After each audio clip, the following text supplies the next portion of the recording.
of achieving a lot more than you've achieved thus far?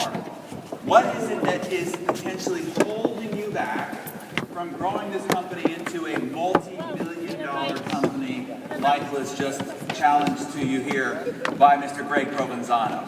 So let me first sort of relieve the first myth that I hear most often about why people say they aren't doing better in life thus far. How many people here had a nice, normal, happy childhood? Can I see the hands? Really? Well, good for you, because my childhood sucked. My parents divorced when I was 18 months old, and when I was born, my mother, she didn't want me, so she just handed me over to my father. As a matter of fact, when she first was told by the doctor that she was pregnant with me, her response was anger. She got mad. And then when I was born, she was generally just disinterested and just handed me over to my father. My mother was just one of those kind of women who never really wanted to be a mother, and thankfully for me, she admitted it to herself and just gave me over to my father. Well, my dad was only 23 years of age at the time, and he had just moved from the San Francisco Bay Area to what is called Albuquerque, New Mexico, which seems like the middle of nowhere if you're from the Bay Area. And he took a job as an overworked, underpaid university American football coach. And so when I was born, it was just sort of he and I out there all on our own trying to figure it out. So this was my father at age 23, his parenting strategy. He would just shove me in the corner of a couch, barricade me with pillows, and put headphones on my head in order to try to keep me quiet, right? That was his strategy. And you can see the stunned look I have on my face. I had that most of my childhood. And to say that my father wasn't exactly the nurturing type is almost comical. He was a muscle-bound, aggressive alpha male, and it was well known around our house you sort of had to learn how to fend for yourself. And he parented like he coached football, which meant there was no whining, no crying, no excuses, lots of yelling, and lots of cursing. And if any of you ever saw the movie Full Metal Jacket, yeah, my father was Sergeant Gunnery of Full Metal Jacket. Yeah, as a matter of fact, if you read the book, The Compound Effect, you remember the story that my father was infamous for one of his coaching philosophies, and that was no matter how hurt a player got during the game, they were not allowed to come out of the game. And so one time, one of the players just gets smashed in the middle of the field and wobbles to the sideline and begs my dad to take him out of the game. And my dad grabs him by the face mat with his teeth bared and goes, "Not unless you're showing bone." And he pulled back his shoulder pad, and out from his neck skin was sticking his collarbone. So whenever any of us kids asked to stay home from school because we were sick, he'd yell from the other side of the house, "Not unless you're showing bone." And so we'd have to drag our sorry butts out to school. And when I was age 4, he married my stepmonster. And because they had 2 other children, and I was of the other woman in her eyes, she did everything she could to try to ostracize me from the family. And you can tell in this picture that I was literally a red-headed stepchild. And you can also tell that my dad cut my hair, which I think I suffer more emotional trauma from than anything else. And as a result of this dysfunctional childhood is the reason why this morning I stand before you as the very functioning achiever that I am today. Because I had to get over these issues of abandonment is the reason why I am vigorously self-reliant. Because I had this aggressive university football coach father is the reason why I'm so goal-oriented and driven. Because you had to achieve in order to get any love or attention in our household is the reason why I'm also so achievement-minded and goal-oriented. And so these were the muscles that I developed that enabled me to do the extraordinary things that ordinary people can't do. See, you know how you develop a muscle, right? You put it under incredible stress and strain, repeatedly stress and strain. And what you're doing when you do that is you're actually tearing the muscle fiber. You're destroying the muscle fiber. But then in rest and recovery, it grows back bigger than it was before. So this whole process grew the muscles so that I could do the extraordinary things that ordinary people can't do. See, here's the first lesson that I want to pass forward to you. That is, your adversity is your advantage. That any difficulty you've had in the past has enabled you to grow muscles so that you can do the extraordinary things that ordinary people just can't do. Your past, your childhood, any difficulties you had, they didn't create wounds that you have to heal from. They created muscles that enable you to do extraordinary things. So, I hope that all of you had a sucky childhood too, or you've had some adversity that have developed the muscles that are going to enable you to do the extraordinary things as well. So one of the things that I've been asked to talk to you about is igniting the compound effect. How do you take the principles that I wrote about in the book that many of you have read, and how do we create an action plan from it? How can we take all the incredible information that all of you have received this whole weekend long and apply it to your life? And then practice and exercise it and stay consistent with it every single day that follows this conference, so that eventually you too can end up on this stage presented with the trophy of a Circle of Champion. That's what I'm here to do, is to try to help take all of this and give you an action plan so that by Barcelona or by the date of your goal, you can be a Circle of Champion here at ACN. So the first thing I'm asked about is, what is it that prompted this book? Why did I sit down to write the principles that are contained in the compound effect? Because it was never intended to be a national bestseller. That just happened by accident. The reason why I wrote it is because when I took over the helm of Publisher of Success magazine, and I looked at our society on a global basis, it upset me what I saw taking place within our culture. I got mad because I see that we are constantly surrounded with ever increasingly sensational claims to get rich, get fit, get younger, get sexier, all overnight with very little effort for just 3 easy payments of $39.95.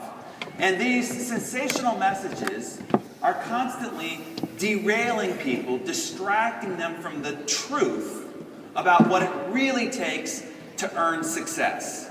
And so if you have a sincere interest to say, I want to become more, I want to live a better life, I want to do extraordinary things, what's the secret? What's the answer? And a lot of these marketing gimmicks where this sensational media is constantly distracting you from the truth. Because here's the real deal. There is no silver bullet. There is no magic pill. And for goodness sakes, people, there is no secret that has been buried for 2,000 years by some covert society that's only been unearthed recently for worldwide revelation, so that you now can sit on your couch and just imagine checks coming into your mailbox.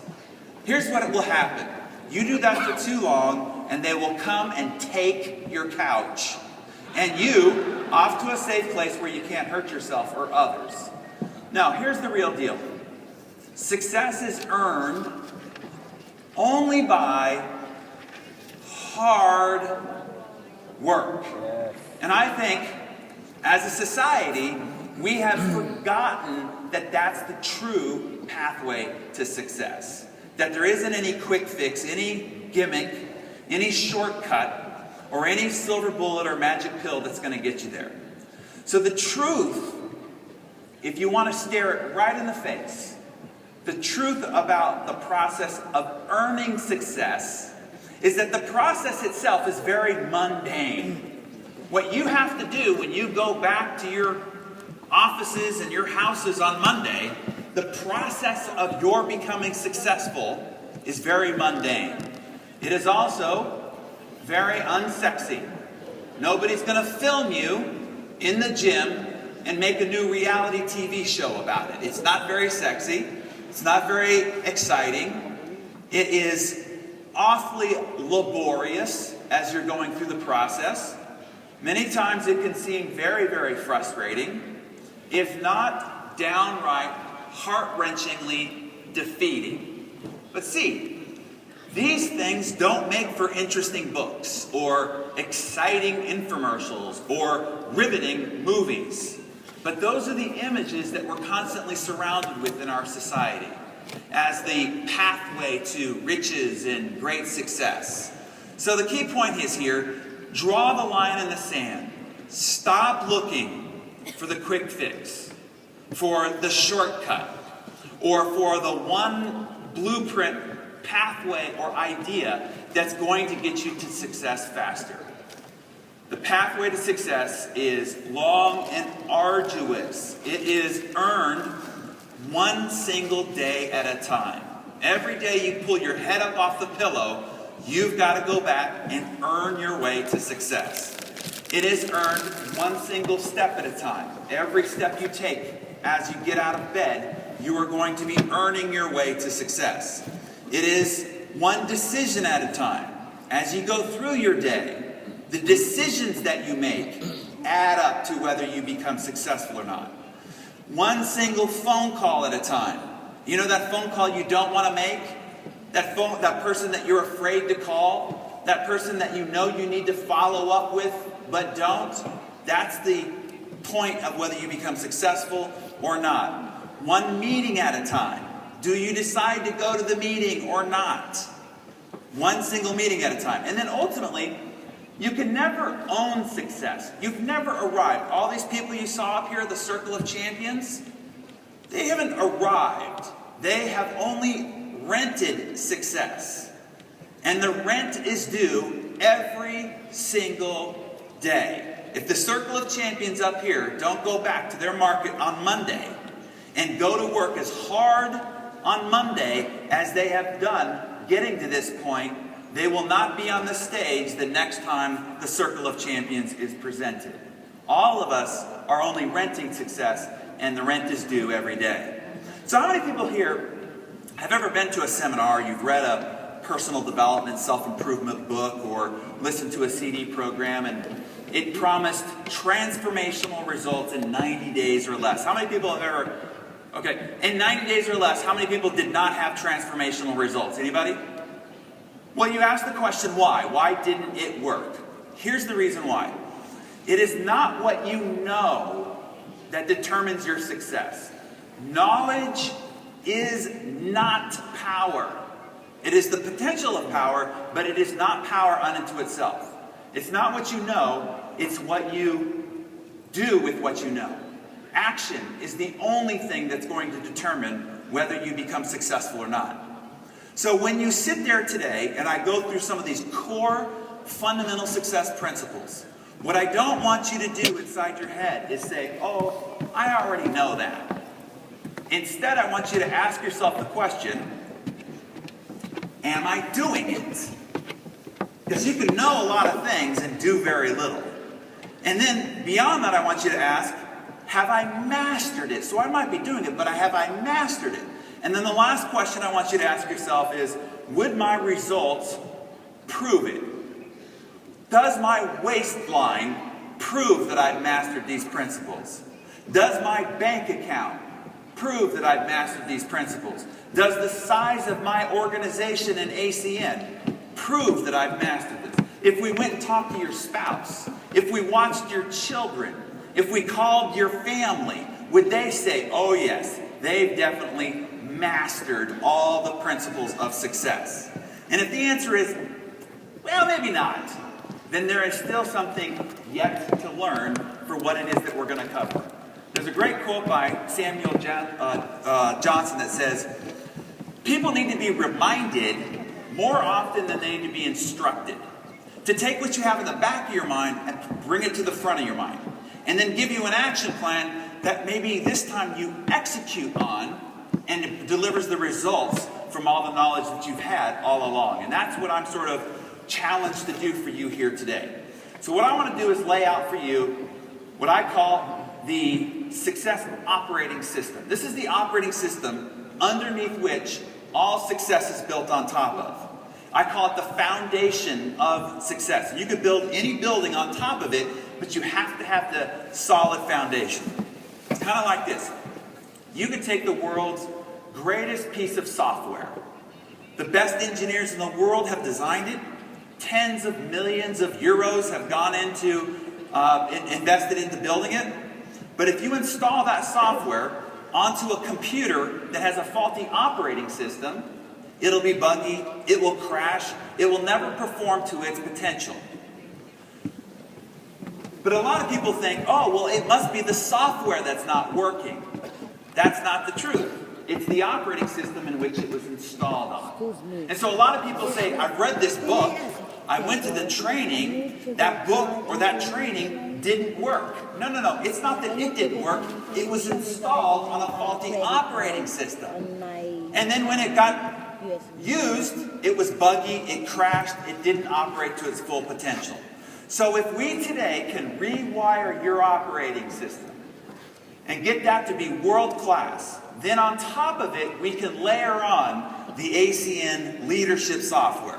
We can layer on the marriage software, the parenting software, the communication and presentation software, that maybe for the first time, this knowledge, this software can operate to its full potential. So here's my goal for all of you here this morning. I'm going to provide you a system that will enable you to achieve goals that when you walked in here this morning, you were too afraid to even set for yourself. Why are you too afraid to set big, lofty goals for yourself? Here's why. You don't believe that it's possible for you to achieve them. So you set the goals at a level that you believe is possible for you. Here's what I know about each of you in this room. You are capable of achieving far more than you believe possible for you right now. And the only difference is your ability to see how you can do it. So if I could show you a how, you could go, wow, I could see how I could do this. Now I can make my goals much bigger than I thought possible before. And so 1 to 2 to 3 years from now, I want your growth, your success to be so extraordinary that you are unrecognizable to your friends, your family, your spouse, your neighbors, your colleagues, your college alumni, and most importantly, unrecognizable to your banker because of the success that you've accumulated as a result of what we're going to talk about here this morning. So this is a working session. They have flown me all the way out here to provide you these fundamental success tips, so I suggest that you capture them down on paper. We're not going to be able to cover it all, so I'll give you a little bit of a homework assignment. And I'll give you some free resources so that you can go to work on some of these things after we're done here as well. By the way, we're going to move through a lot of slides, and I'll show you how you can get the whole slide deck sent to you so you don't have to write down everything as we go along. Just pay attention to the key ideas for you. I'll show you how to do that here in a little bit. So what we're doing here is, this is the operating system that lies between you and your goal. And it doesn't matter what your goal is. The goal could be a new house, a new car, money to send your children to the greatest universities in the world, or it could be becoming a circle of champion at ACN. And between you and that goal is this operating system. So we're going to layer in the lines of code to rewire your operating system as we go along here. Now, we all start out exactly the same. We come into this experience exactly the same. Naked, scared, and ignorant, right? I mean, some of us are a little bit uglier than the rest, but essentially the same. Naked, scared, and ignorant. Now, whatever you do after that point ends up becoming the outcome of your life. If I were to boil down all the success principles down to just one, there's only one thing that will determine all the outcomes in your life. Only one thing will determine whether you end up living here or whether you end up living here. Only one thing will determine whether you end up driving this or you end up driving this.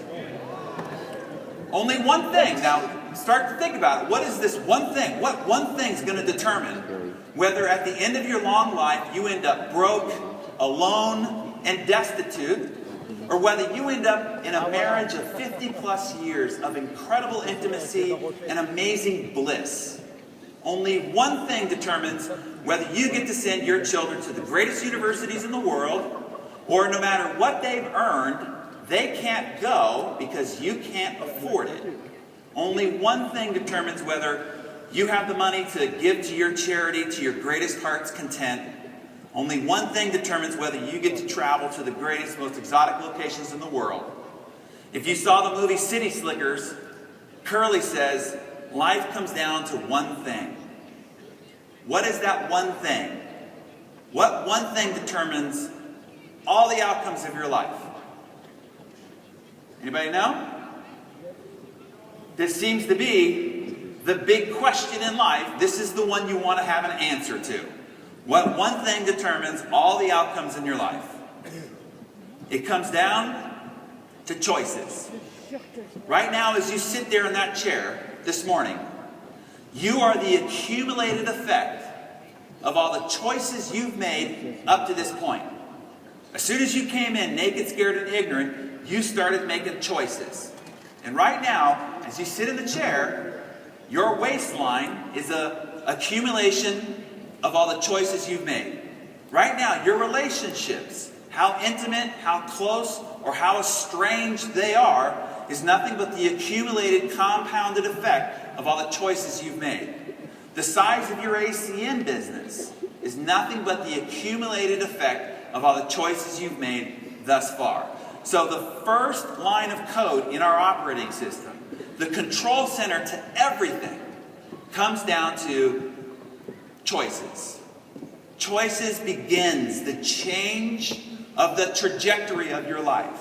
If you're going in this direction and you want to go up, the beginning point to that change are choices.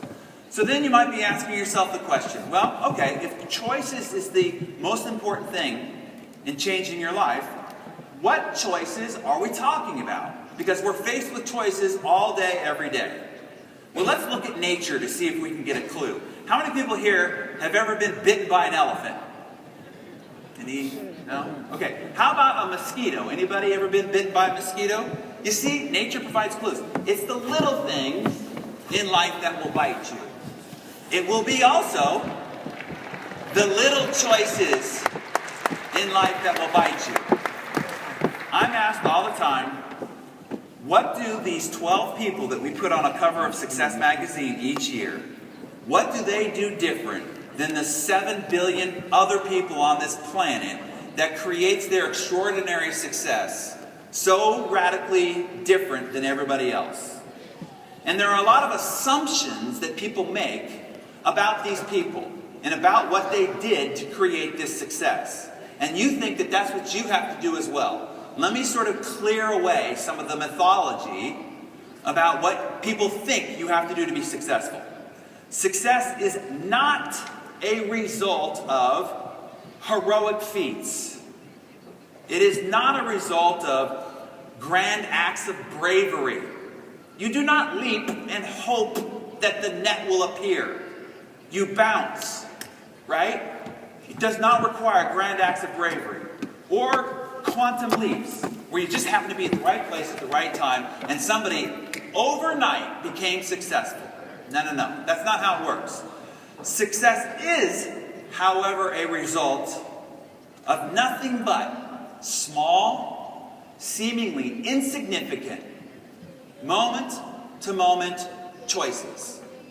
The people that you see on the cover of Success magazine are nothing but the accumulated compound effect of a lot of little choices that added up over time into their extraordinary success. Radically different than the 7 billion people faced with the same choices during the same time frame. Small choices like at lunch, you're faced with a menu of choices.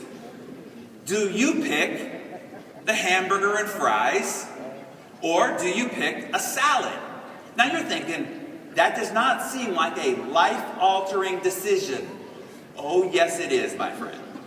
Small little choices like at the end of a long, hard day, do you go to the gym and work out, or do you rush home to watch your favorite TV show? Small, seemingly insignificant choices, like in the heat of an argument, do you turn your back and say, I'm just not going to talk about this anymore, and walk out of the room? Or do you turn to your spouse and decide to say, I'm sorry, and make a moment of magic? Small, seemingly insignificant choices like, at a networking event, do you walk across the room and introduce yourself to somebody that you've been wanting to meet, but you've been too afraid to introduce yourself? Or do you hunker down and stay afraid? Small little choices like at the end of the day, do you decide to put in just a few more phone calls? Or at the end of the day, do you just simply call it a day?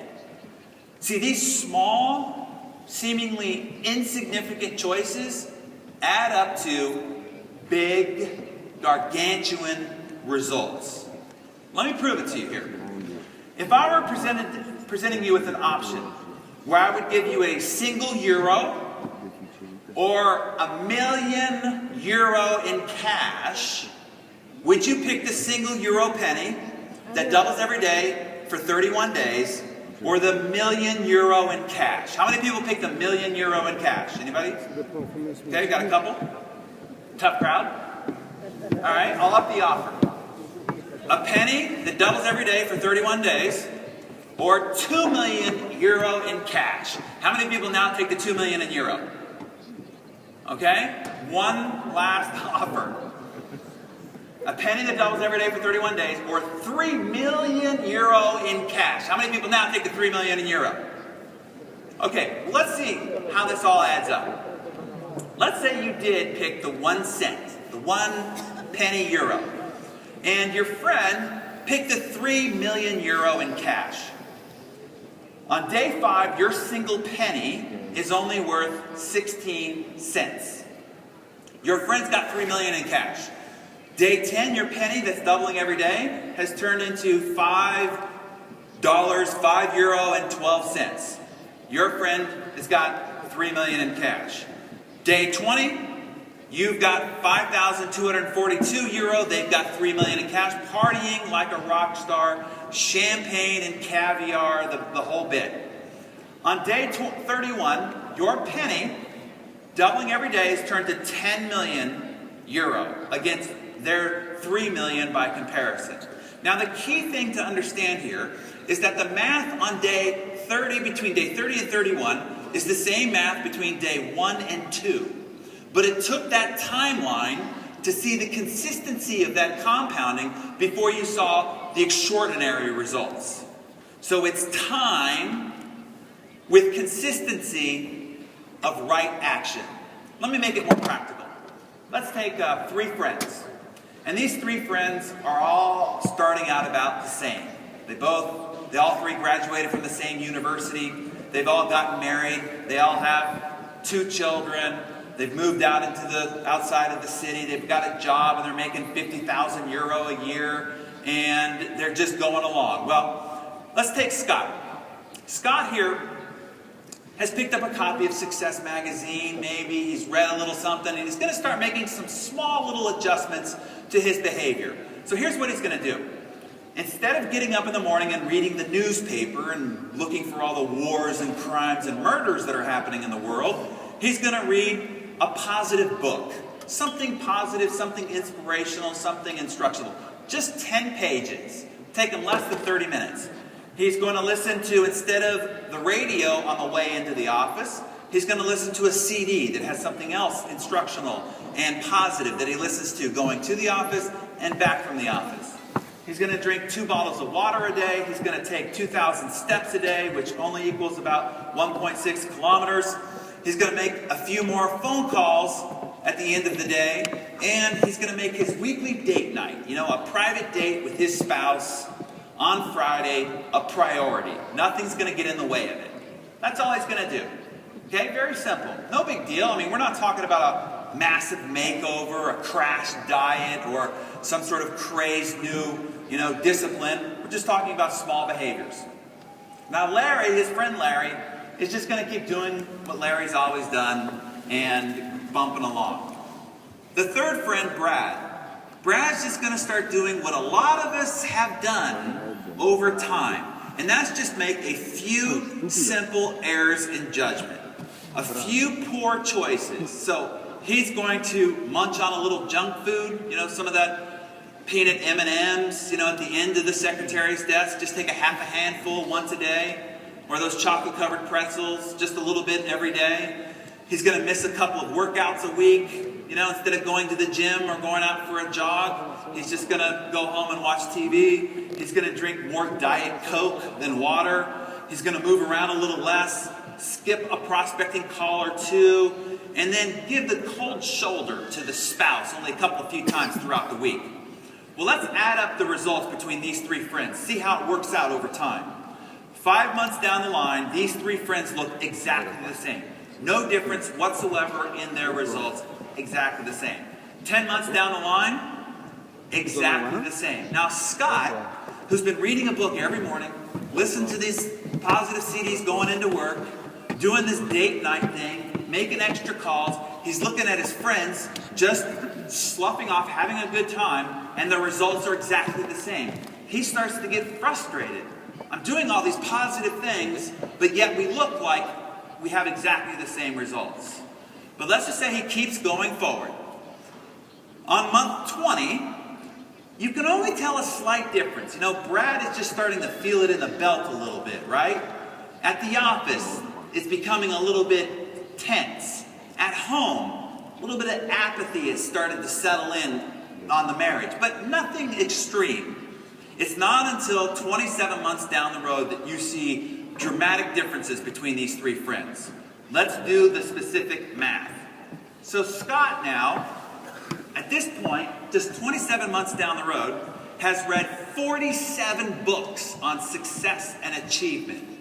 465 hours of audio on success and achievement. Do you think that's going to change his mindset, change his attitude, and change his behavior, thus change his results? Dramatically. Most people don't read 3 books their whole life. He's read 47 the last 27 months. Just taking 125 calories out of his diet.